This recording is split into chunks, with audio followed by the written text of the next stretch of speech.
The microphone squealed. The entire ballroom went silent. The bride's mother, my new mother-in-law, leaned in with a smile that didn't reach her eyes. "This girl," she announced to 300 guests, glass raised high, "thought she could marry into our family looking like the help."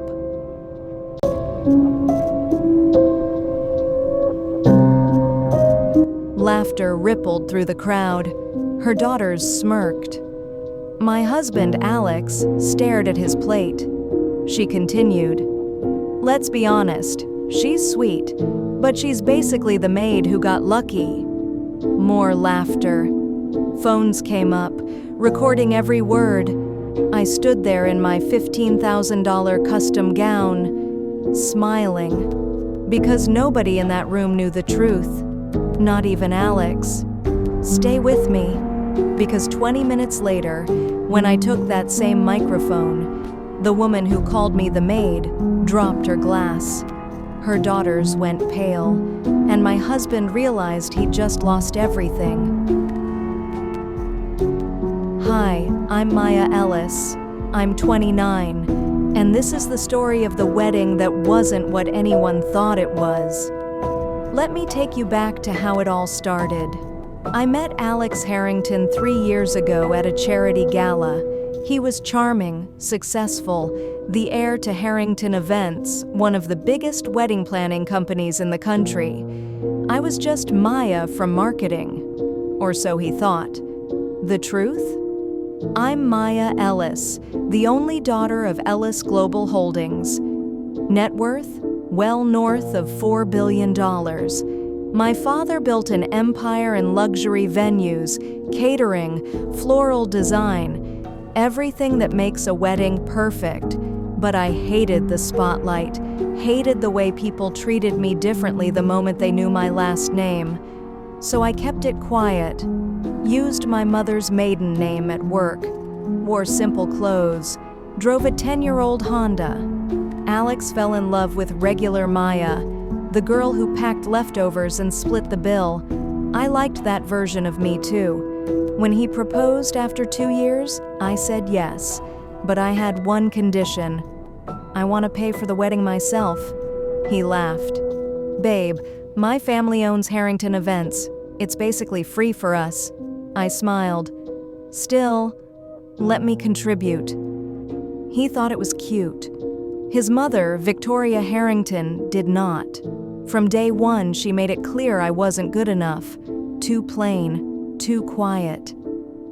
Alex could have married a Vanderbilt, she'd whisper when she thought I couldn't hear. His sisters, Brooke and Lauren, were worse. They'd jokingly call me Cinderella right to my face, ask if I'd ever been to a real restaurant before. I let it slide, because I had a plan. The wedding was set for the Ellis Grand Ballroom, the most exclusive venue in the state. Owned by my family, booked under a shell company, Victoria bragged to everyone that Harrington Events had secured it at a steal. She had no idea. The cake? From La Belle Patisserie, the bakery my trust fund basically keeps afloat. Flowers, flown in from Ecuador on my father's private jet. Everything, every single detail, was paid quietly from my accounts. Total cost? $480,000. I kept the receipts. The day arrived. I walked down the aisle to Alex's stunned smile. He whispered, "You look like a princess."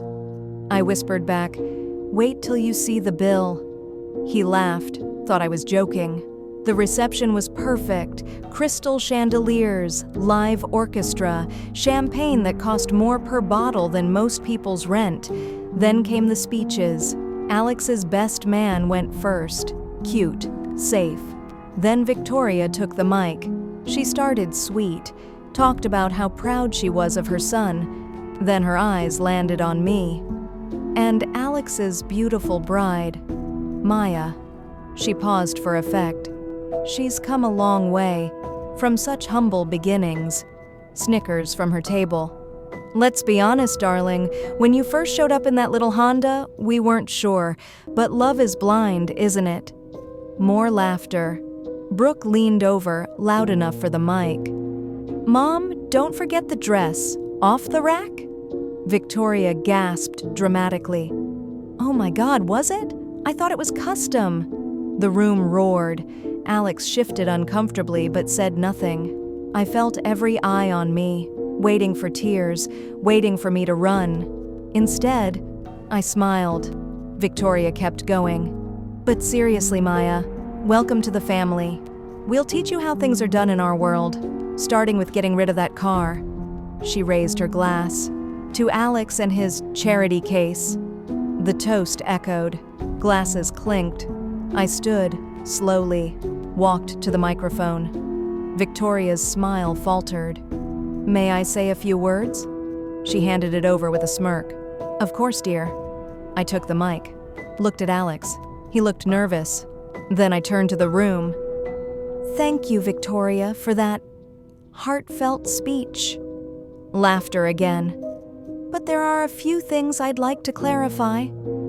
I pulled out my phone, opened an email, projected it onto the massive screen behind me. An invoice. $480,000, paid in full, from the Maya Ellis Personal Trust.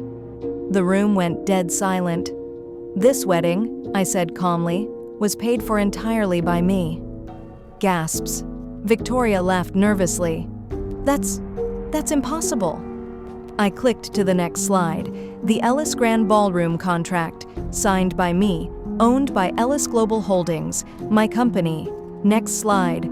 La Belle Patisserie invoice, paid. Next. Floral import manifest, my father's jet tail number, one by one, every vendor, every dollar, all me. Victoria's face drained of color. Brooke whispered, "This is a joke, right?" I looked at Alex. "Your mother called me the maid." I turned to Victoria. "Funny thing? The woman you called the maid owns the company that employs half your staff." More gasps. I clicked to the final slide. Harrington Events Financials, $2.1 million investment from the Ellis Family Trust, my trust, signed by me, effective tomorrow. Withdrawn. Victoria dropped her glass. It shattered on the marble floor. Alex stood. "Maya, what is this?" I looked at him, really looked. "This is the moment you chose silence when your family humiliated me." I slipped off my ring, placed it on the table. "I paid for this wedding because I believed in us." I turned to the room. "Thank you all for coming. The open bar is on me." I walked out, head high. No tears. Behind me, chaos.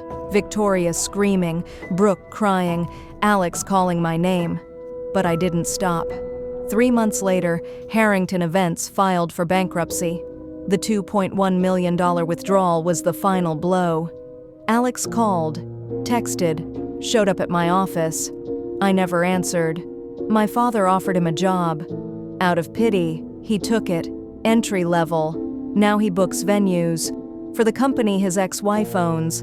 Sometimes our paths cross at events. He looks at me. I smile politely. The same smile I wore the day his mother called me the maid. Only now, everyone knows who's really in charge. If you've ever been judged for where you come from, remember this story. Sometimes the quiet one at the table is the one holding all the cards. Drop a heart if you've ever had a moment where you finally showed them who you really are. Subscribe for more stories of revenge served ice cold.